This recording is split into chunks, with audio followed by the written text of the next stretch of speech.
Finally we visited Shri స్వర్ణ శిల్పి వివేకానంద కాళీ Mandir temple. లోపలికైతే వచ్చేసినాము. చూడండి టెంపుల్ ఎంత బాగుంది. సేమ్ యాజ్ ఇట్ ఈస్ కోల్కతాలో ఎలా ఉంటుందో ఇక్కడ కూడా అలానే లొకేట్ చేసినారు.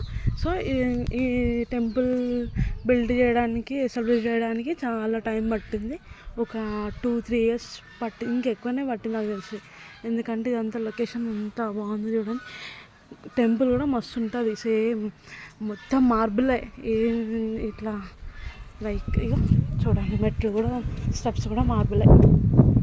ఇంకా ఎంత బాగుంది లొకేషన్ వచ్చేసి.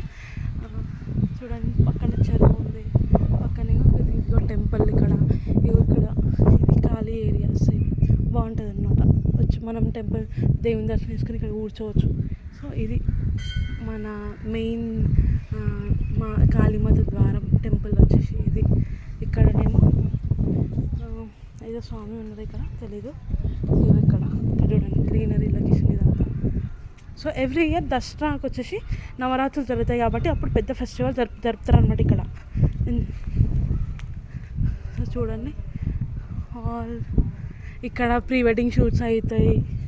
ఇంకేమన్నా వేరే కూడా ప్రోగ్రామ్స్ కూడా అవుతావు అనమాట ఇక్కడ.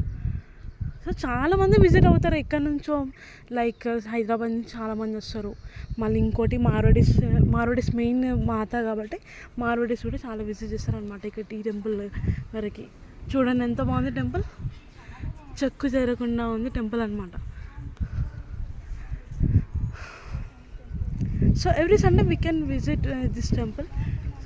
Such a greenery location right.